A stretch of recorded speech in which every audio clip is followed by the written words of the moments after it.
which is Bård Hoff, one of the founding members of COREM. So Bård is a professor in the department here, and over to you, Bård. Thank you. As we are quite new in this field, this will be a quite different lecture, so I will rather try to present ourselves, and maybe we could be attractive synthetic partners in the future. So I will just show you our synthetic staff, what kind of infrastructure we have at the Institute, and also I will give you an example of a previous project where we have, it's in fact medicinal chemistry. Then 2 years back we had a strategy change focusing on organic electronic materials. I will go into that, show what kind of investments are made, and a short glimpse on the initiated projects. So in fact Audun will present tomorrow more scientific stuff on our project. Section of organic chemistry belongs to the Department of Chemistry. We have 6 staff members. You see 4 of us here, and that is Professor Anne Fiksdal. She worked with gold catalyzed reactions and also some energy related projects. Vasilia Partali, also professor, working with the chemistry of polyenes. Nebojsa Simic, you see here, working with natural products and NMR. And Elisabeth Jacobsen working with biocatalysis. Myself and Oddreida Gauten, we have joined forces towards organic electronic materials, so I'll cover us in a bit more detail. Oddreida has his background from this university, and after postdoc he went to University of Tromsø, where he stayed until 2000. And then he came back here and established his group. So the latest years he has focused on medicinal chemistry, antibacterial agents. The chemistry focused includes cyclotrimerization, asymmetric synthesis. In the past he has been working with physical organic chemistry, natural product synthesis, and also polythiophene. Myself, also educated from this university. I went to industry for 6 years before coming back here in 2006. I also have a medicinal chemistry background, doing a lot of heterocyclic chemistry, coupling chemistry. In the past I've worked with fluorination, a lot with chiral molecules, and also cellulose and sugar chemistry.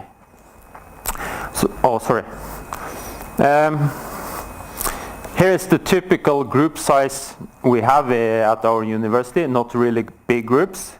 So finding funding for PhD is in fact quite challenging. So in this picture there are 3 PhDs, and we have solo on a postdoc, and the rest is master students. So we try to make the best we can out of the master students.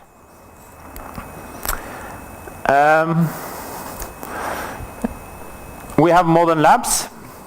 Nice facilities for doing organic synthesis. We also have chromatographic labs, HPLC and GC labs. So fairly good equipped with instruments.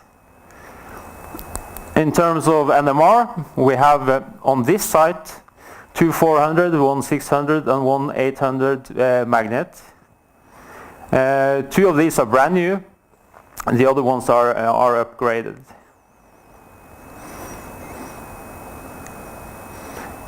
We also have a mass spectrometry lab. We have a QTOF for exact mass determination, and a triple quadrupole for quantification purpose. Also GCMS, LCMS, and these can be operated in different ionization modes. We also have an ICP-MS for quantifying levels of inorganic elements, so quite good equipped.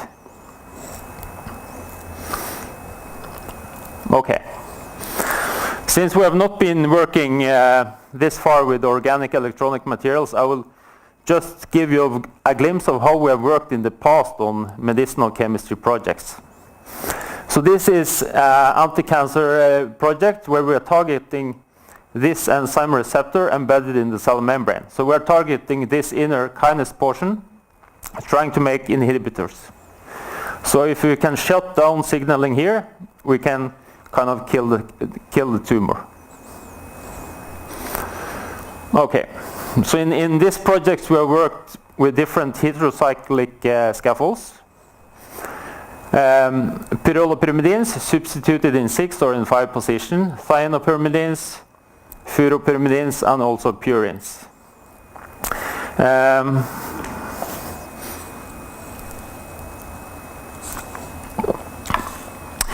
In fact, pyrrolopyrimidines are the most potent, but I will focus the talk on this class of compound.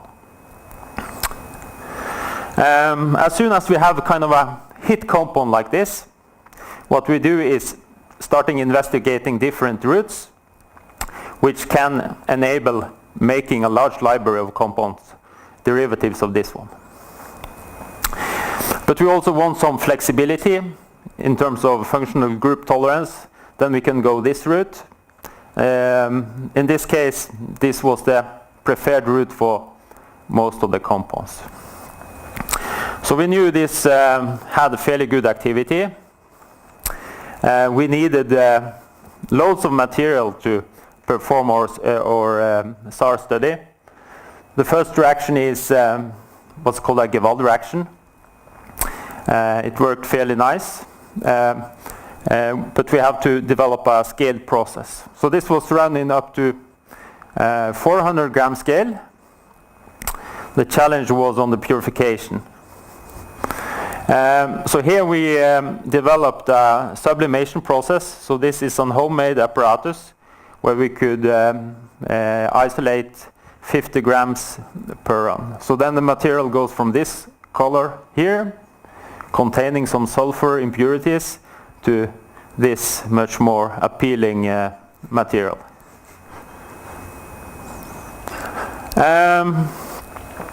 Sometimes you have to optimize the chemistry. This reaction here, which is formation of this pyridone, worked quite lousy.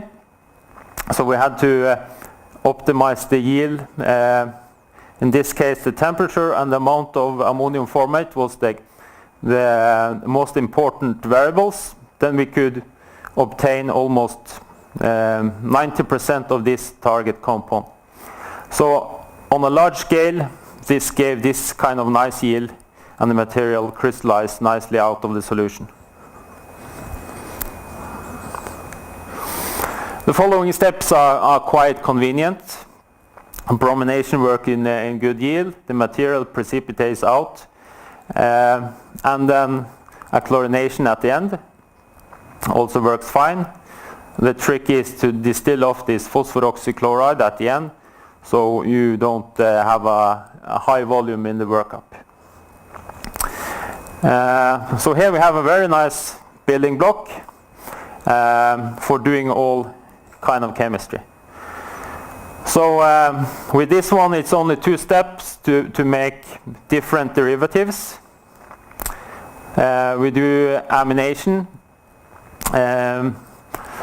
This works in like 90% yield, and then Suzuki cross-coupling to give these kind of end products. Sometimes we do post-modification, and sometimes we have to make these boronic esters and the amines.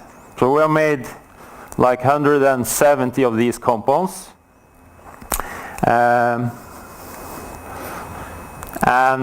they are all kind of first acid in kinase assay to show activity. So in this series, this derivative is the most attractive one, being more potent than the reference drug. And if they are fairly good, we assay them in various in vitro assays. What you see here is zebrafish. So these are not in a good shape. It should kind of look like this. So it's kind of a toxicity assay. We have a patent on this, and maybe we have isolated like 20 to 30 being more potent in the primary acid than the reference drug. We are still playing around with these molecules in other projects and in a collaboration with Eli Lilly. So here is some of the transformations we are doing more frequently. So the message is we can do different chemistry, we can scale, we can optimize. So yes. Okay, 2 years back we decided that we needed kind of a change. And this is because there has been a decline in the Norwegian-based medicinal industries, and also the previous funding programs in the Research Council has been terminated. It was decided to focus on energy-related organic chemistry. There we saw funding possibilities, and we saw that we could utilize the anti-nanolab, which is fairly well equipped. So you'll, if you have the chance tomorrow, you can visit to have a look. Also, we saw that we had internal collaborators like Bjørn and Svein Sunde in electrochemistry. So that's nice. The institute was quite happy with our decision. So we got funding for 1 PhD. That's Audun, we'll talk tomorrow. And Solon as a postdoc, we'll also talk tomorrow. Today, good. And a 20% position for John DeMello. I think this is from his first visit. Quite happy in the snow. And we will soon have a new position in our group as professor or associate professor. So we hope this new person can kind of boost our activity and quality of research, because we are kind of trained differently. Yes, and we have started with the help of Solon. We have started to build up a basic characterization lab. We have bought 2 solar simulators, a monochromator, a new photoluminescence spectrometer, and a potentiostat. In terms of fabrication, spin coater, Dr. blading, and a new microwave is purchased for synthesis. So this is at least a start. Okay. We have initiated a project on dye-sensitized solar cells that will be covered tomorrow. We also have work on graphene hybrid materials, looking something like this. And we have a couple of master students trying to make acceptor replacement for fullerene, small moleculars like this structure here. Also, we have work with Professor Fiksdal on CO2 capture and ionic liquid electrolyte in batteries. And some of these efforts could be quite useful in the above projects. So maybe there will be nice collaboration in the future here. So, to sum it up, I hope you have seen that we have a decent infrastructure with respect to organic chemistry, and that our institute is supporting our activity. We are on the way to build up a basic characterization lab for solar cells. I guess we just need to calibrate the light source, and we are fine. And we have a new position which we hope will help us to improve the quality of our projects. And speaking for myself and Odd Reidar, we hope to be synthetic partners in both internal and external projects. Thank you.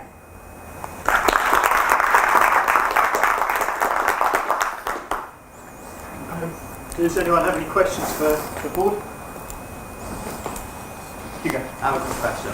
Your nice big scheme with all your Thank you for the presentation, it's very nice. Your nice big scheme with all the different reactions you do, so I would be extremely interested in large-scale availability of diazer indoles. This is something that we spend a lot of time trying to make and have no luck doing. So I think the intermediates you showed, even for the past projects, there's a huge amount of stuff in there which most people really struggle with. So I think even the old stuff would be very interesting to me, definitely. Okay, yeah, good. Perfect. Yes, thank you for the summary. Maybe from curiosity, you said that the medicine part of funding is stopped in Norway, yeah? It's never been easy, but fewer companies, but we had one organic chemistry program in the past that has went away.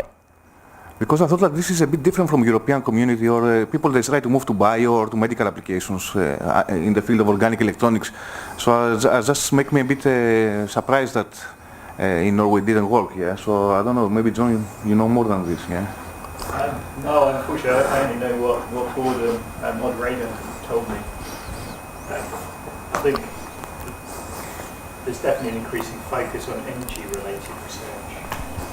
So I guess that's what this activity is tapping into as well. I wouldn't know on the mental side. Thank you.